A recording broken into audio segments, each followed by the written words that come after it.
में जो सीक्वेंस हम यूज करते हैं कौन सा सीक्वेंस है वो चाहत परफ्यूजन में कौन कौन सा सीक्वेंस यूज करते हैं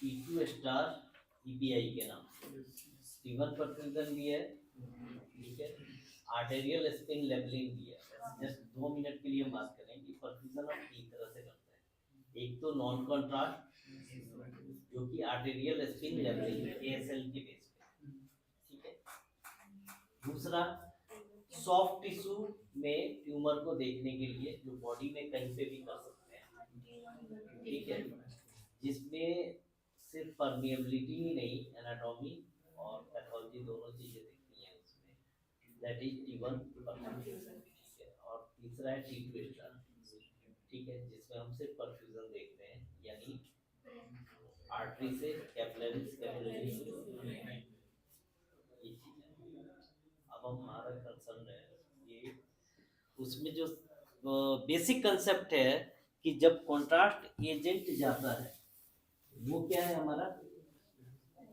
पैरामैग्नेटिक सब्सटेंस है और जब वो पैरामैग्नेटिक सब्सटेंस जाता है तो रिलेक्शन टाइम को शॉर्ट कर देता है और सिग्नल को क्या करता है यही कंसेप्ट हमारा मेन है ठीक है हमारे ब्रेन में at the time of resting हर जगह इक्वल काम करता है ब्रेन कहीं अपने को जिंदा रखने के लिए हर जगह इक्वल काम करता है तो CO2 O2 ऑलमोस्ट हर जगह क्या होता है CO2 और O2 की फिजिक्स पे आते हैं CO2 हमारा पैरामैग्नेटिक है O2 भी पैरामैग्नेटिक बट CO2 है वो ज्यादा पैरामैग्नेटिक है with respect to O2 CO2 is more paramagnetic than O2 तो इससे होगा क्या जहां पे ऑक्सीजन रहेगा उसके रेस्पेक्ट में जहां पे CO2 रहेगा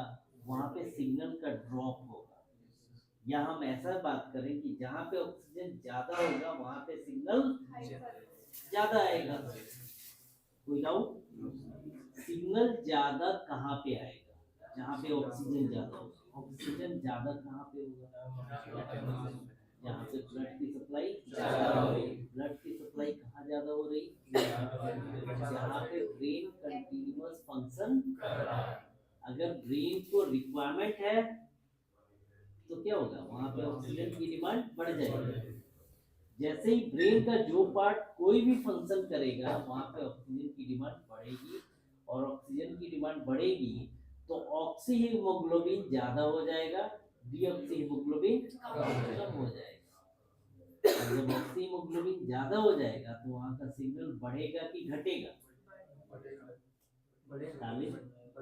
पक्का बढ़ेगा ना ठीक है तो यही चीज इसमें अदर से कोई भी कॉन्ट्रास्ट एजेंट देने की नीड नहीं है इसमें कॉन्ट्रास्ट एजेंट का काम कौन कर रहा है ऑक्सीजन इसलिए इसको हम बोलते हैं blood oxygen level dependent sequence blood oxygen level dependent sequence को हम शॉर्ट में बोलते हैं बोल्ड ठीक है तो जब भी हम बोल्ड सीक्वेंस यूज करते हैं तो प्लानिंग हम कैसे करेंगे नॉर्मल जैसे इक्वेटेड प्लानिंग कर रहे हैं 100% वैसे ही सीधे सीधे एग्जाम में जैसे T2 लेते हैं ना ब्रेन में वैसे ही ब्रेन उसमें तो एंगल भी देते हैं इसमें एंगल देने की भी नीड नहीं है आप बिल्कुल बेस ऑफ स्कल से vertex true axial without giving any angulation बिल्कुल true axial base of skull to vertex ठीक है कोई डाउट बेस ऑफ स्कल से वर्टेक्स तक हमारा रहेगा ये ट्रू एक्सियल रहेगा सीक्वेंस स्कैनिंग में आपको कुछ नहीं करना है बोल्ड सीक्वेंस उठाना है और स्कैन चला देना ठीक है लेकिन इसमें अब आपके ब्रेन में जो चीजें देखनी है ठीक है उसके अकॉर्डिंग हम जैसे ब्रेन का कोई ऐसा पार्ट है जिसमें डॉक्टर डाउट ये कर रहा है कि ये जो पार्ट है जिसकी मैं सर्जरी करने जा रहा हूँ ये विजन में हेल्प करता है ठीक है, that will part is visual cortex. ठीक है, तो उसके लिए क्या करेगा कि स्कैन तो सेम ही चलेगा, लेकिन बार बार उसकी आंखों पे लाइट जलाई जाएगी और ठीक है, तो जैसे ही जलाएंगे तो आईज देखेगा, तो आईज को जो ऑर्डर दे रहा है कि अंधेरा हुआ उजाला हुआ, तो वो पार्ट ब्रेन का क्या हो जाएगा, फंक्शन करने लगेगा। फंक्शन करेगा तो वहां पे ऑक्सीजन की डिमांड क्या होगी, ज्यादा होगी। कोई डाउट? 100% ऐसी। अब कहीं पे हमारे मोटर का हम जब टच कर रहे हैं तो हमें पता चल रहा है कि नहीं चल रहा है। या मतलब इस हाथ का, ये हाथ का काम रुक सकता है अगर ऑपरेट कर दें। ठीक है, फिंगर थंब अपोजिशन, फिंगर और थंब अपोजिशन। ठीक है, तो ये आप ब्रेन को ऑर्डर दे रहे हैं कि आप लिटिल फिंगर पे जाओ, लिटिल से सीधे इंडेक्स पे जाओ, इंडेक्स से सीधे मिडल पे जाओ, मिडल से रिंग फिंगर पे जाओ, या आप ऐसे ऐसे या पैटर्न चेंज कर दो। तो ये ब्रेन ऑर्डर दे रहा है तभी तो पैटर्न चेंज हो रहा है। इसको हम बोलते हैं फिंगर थंब ऑपोजिशन। इसके लिए ब्रेन का जो पार्ट काम कर रहा है उसको ऑक्सीजन की डिमांड क्या होगी, ऑक्सीजन की डिमांड इसकी बढ़ जाएगी। जब ये ऑक्सीजन की डिमांड बढ़ेगी तो वहां पे सिग्नल क्या हो जाएगा, with respect to rest normal जो ब्रेन पैरेन्काइमा, वहां पे ऑक्सीजन की डिमांड बढ़ेगी और सिग्नल बढ़ जाएगा। ठीक है, ये sensory cortex, sensory motor cortex देखने के लिए हम फिंगर थंब ऑपोजिशन करते हैं। विजुअल कॉर्टेक्स के लिए लाइट प्रोसेसिंग, और ऑडिटरी के लिए हम बोलने के लिए, ठीक है, ये वाला हम बोलने के लिए करते हैं। ठीक है, तो ये जो भी पार्ट डैमेज होने के चांसेस हैं उसके अकॉर्डिंग हम ये तीन फंक्शन, एक तो नॉर्मल रेस्टिंग मोड में, उससे कंपेयर करने के लिए विजुअल, ऑडियो और सेंसरी मोड, ये तीन फंक्शन हम करा। पेशेंट पोजिशनिंग तीनों में, प्लानिंग तीनों में सेम रहेगी, बस उसको एक टास्क दिया जाएगा कि आप ये काम करो। जैसे सेंसरी मोटर कॉर्टेक्स है तो हम बोलेंगे कि थंब और फिंगर का ऑपोजिशन, फिंगर थंब ऑपोजिशन। तो ये बोलेंगे कि जब तक मशीन की आवाज आ रही होगी आप 1 2 3 4 5 1 2 3 4 5 ऐसे मन में काउंट करना है, लेकिन ऐसे ये आप बोलो नहीं, आप फिंगर थंब ऑपोजिशन करो। तो ये फंक्शन करने के लिए ब्रेन एक्टिवेट होगा। Yes sir. तो वहां का वो चीज हाईलाइट होगी। तो हम ये देख लेंगे कि ट्यूमर से वो कितनी जगह पे है, ट्यूमर से उसका डिस्टेंस कितना है।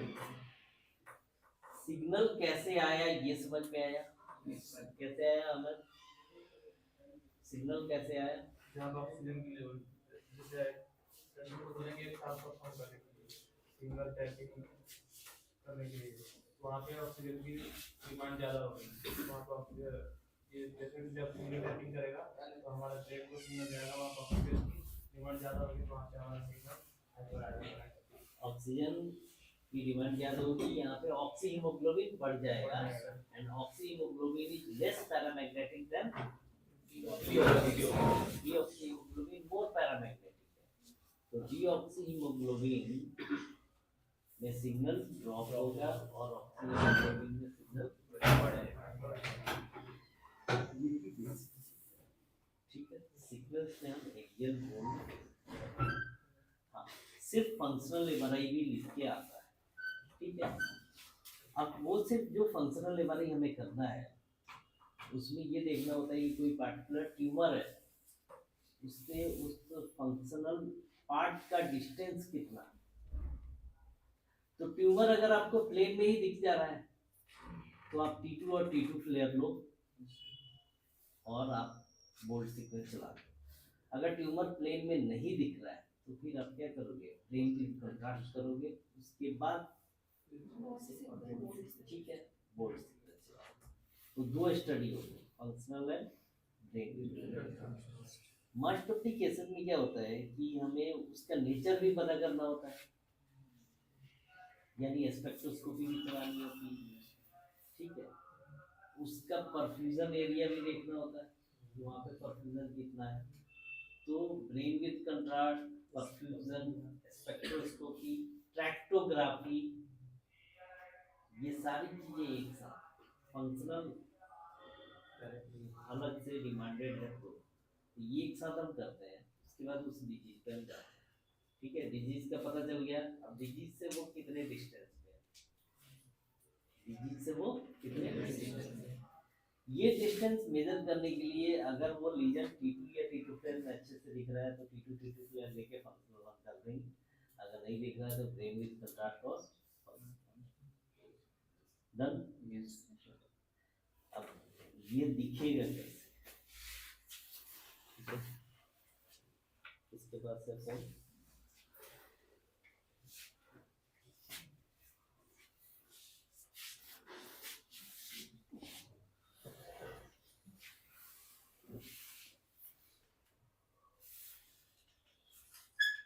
ये इमेज कौन सा है बताओगे प्लीज, ये सीक्वेंस कौन सा है?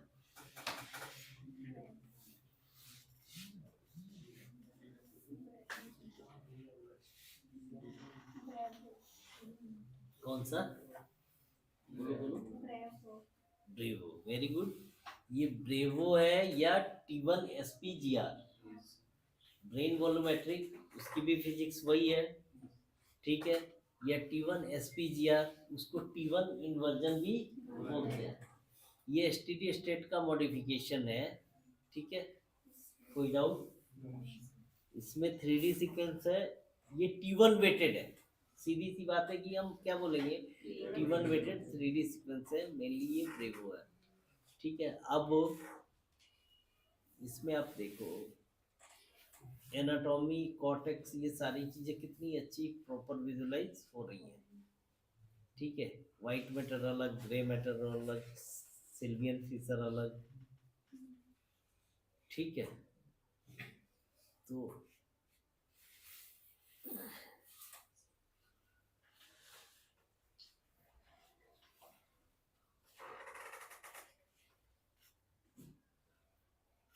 ये सीक्वेंस, ये कौन सा सीक्वेंस है? T1 है या T2 वेटेड है?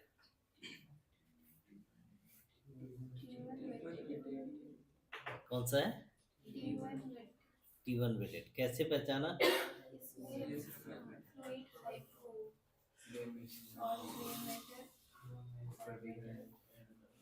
फ्लूइड तो ऑलमोस्ट नल ही है, CSF नल है, बाकी फैट जो है, फैट हाइपर दिख रहा है, जो वाइट ब्रेन की पैरेन्काइमर पे मेनली हम बात करेंगे कि वाइट मैटर हाइपर है और ग्रे मैटर हाइपो है। तो इस बेस पे हम ये बोल सकते हैं कि ये T1 वेटेड है। इसमें जो ये चीज हाईलाइट हो रही है ना, ये active part of the brain है। ये कब पता चलेगा? जब आप क्या करते हो, सीक्वेंस लेने के बाद उसको हम रेडी व्यू या फंक्शनल में ओपन, रेडी व्यू या फंक्शनल MRI का जो ऐप है उसमें ओपन करेंगे तो ये जो भी एक्टिवेटेड पार्ट है ये कलर्ड में आएंगे। आप क्या करोगे, उसको उठा के ड्रैग एंड ड्रॉप करोगे किस पे? T1 पे, जिसमें रूटीन एनाटॉमी अच्छे से दिखाई देगी, ठीक है। या उस सीक्वेंस पे जिसपे पैथोलॉजी अच्छे से दिखेगी। बात समझ में आई? पहले आपने क्या किया, बोर्ड सीक्वेंस चलाया और जो आपको सोर्स इमेजेस चाहिए जिसपे आपको वो देखना है, अगर प्लेन पे दिख रहा है तो प्लेन आप चला दो, ठीक है। ये चीज जो 3D सीक्वेंस है ये पोस्ट कंट्रास्ट भी हो सकता है, प्री कंट्रास्ट, ठीक है। तो इसमें इनके रखने का फायदा क्या है कि छोटे से छोटे कॉर्टेक्स पे भी स्क्रॉल करके फंक्शनल एरिया को देख सकते हैं, ठीक है।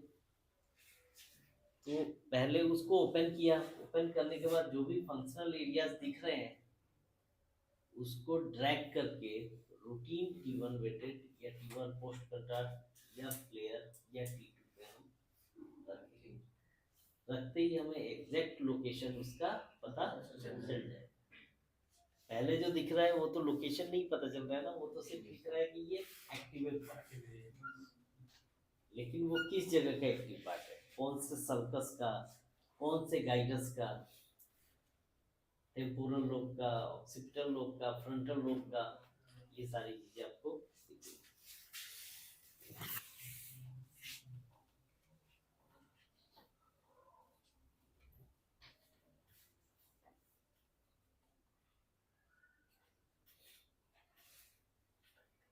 लुक एट दिस, ये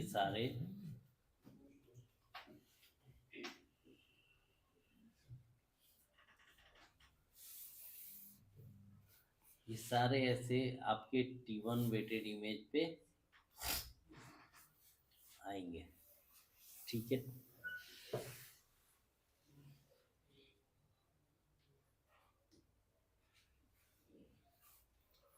ये दिखाया है कि रेस्ट मोड पे क्या स्टेटस है, रेस्टिंग मोड पे ये चीजें आ रही हैं, ठीक है।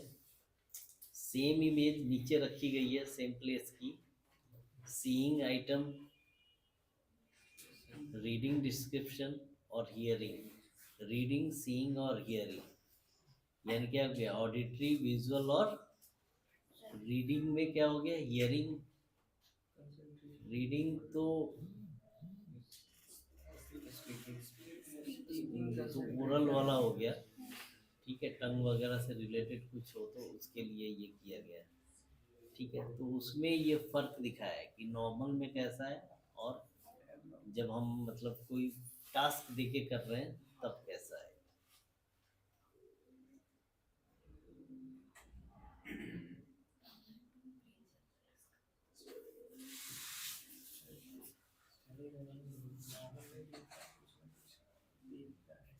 अगर हम कुछ सोच रहे हैं उस टाइम अगर करें तो बिल्कुल आएगा। आप बिल्कुल भी नहीं सोच रहे हो तो ही जाके रेस्ट मोड पे, तभी जाके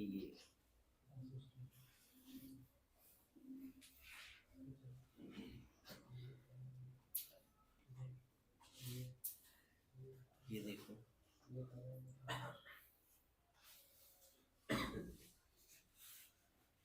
इसमें ट्यूमर है, उसके अकॉर्डिंग ये आपकी दोनों चीजें दिखाई गई हैं, कॉर्टेक्स, ये सॉरी फंक्शनल एमआर भी है इसमें और ट्रैक्ट भी दिखाए गए, फंक्शनल और ट्रैक्ट दोनों चीजें हैं,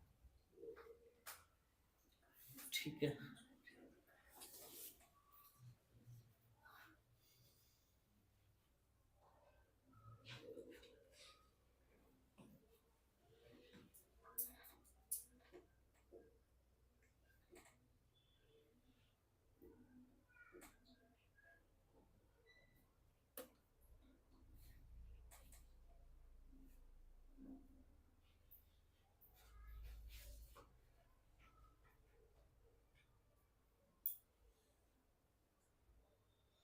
हमारे पास स्टडी मना कर रहे हो ना, चलो इसमें देखते हैं रेडियोपीडिया में।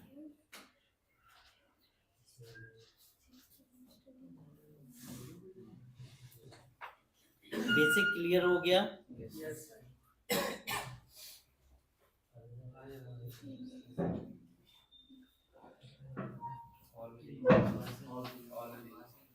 कहाँ ऑल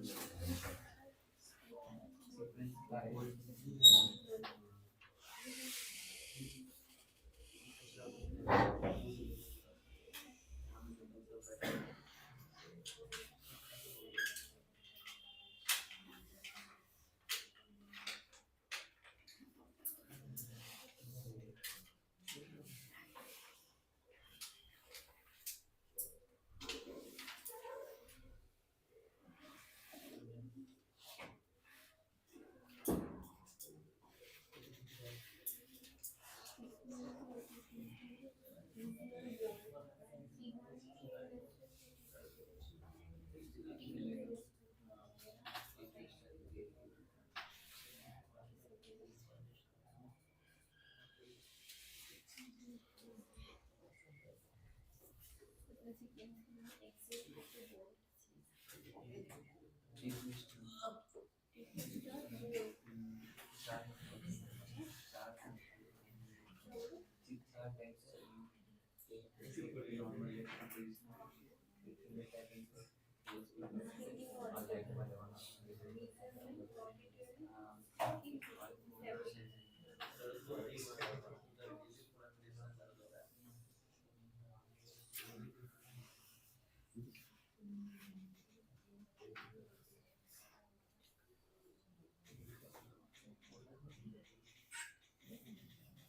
तो फंक्शनल एमआरआई ढूंढते ढूंढते कहाँ पे मिल गया ये?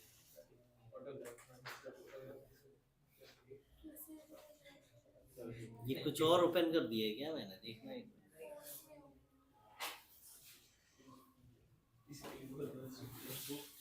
है तो रेडियो पीडीआई।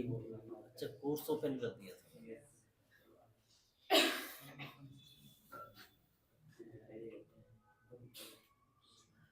सिल्वियन फिशर किसको किसको याद नहीं है? सिल्वियन फिशर क्या होता है?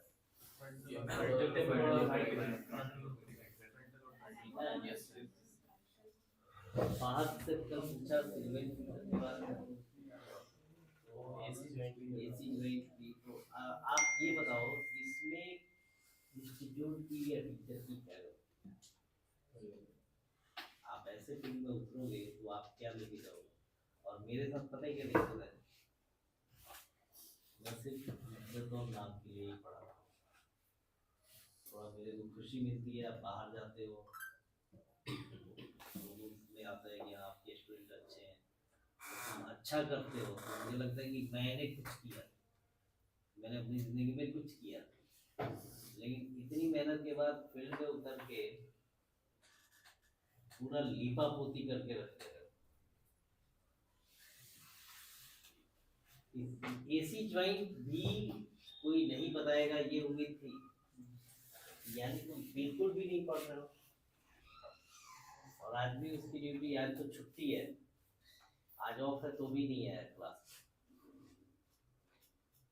जी वसीम साहब, मैंने बोला कॉल करो, कॉल किया था?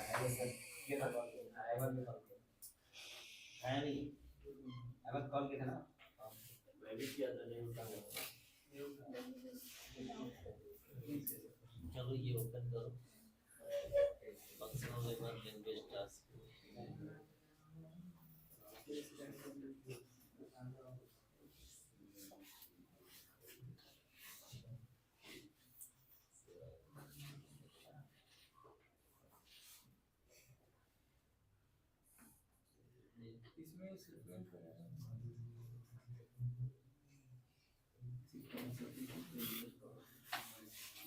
तो ये तो ऐसे पैटर्न बनाया है कि आप एक बार टास्क दोगे तब इमेज कैसा रहेगा नॉर्मल, और उसकी हेल्प से ये ब्लॉक बनाया जाता है। जो एक्चुअल जो बेस इमेज जो आएगी ना आपकी, वो ऐसी आएगी। जो टीपी स्टार की इमेज आएगी वो ऐसी आएगी। जब उसको आप ऐप में ओपन करेंगे तो उसमें ये ऐसे दिखाई देगा। बट द थिंग इज कि इसके ऊपर इसकी एनाटॉमी और पैथोलॉजी तो पता चलेगा नहीं, तो हम इसको क्या करेंगे, जो एनाटॉमिकल इमेज आपके पास है ये पूरे पैथोलॉजी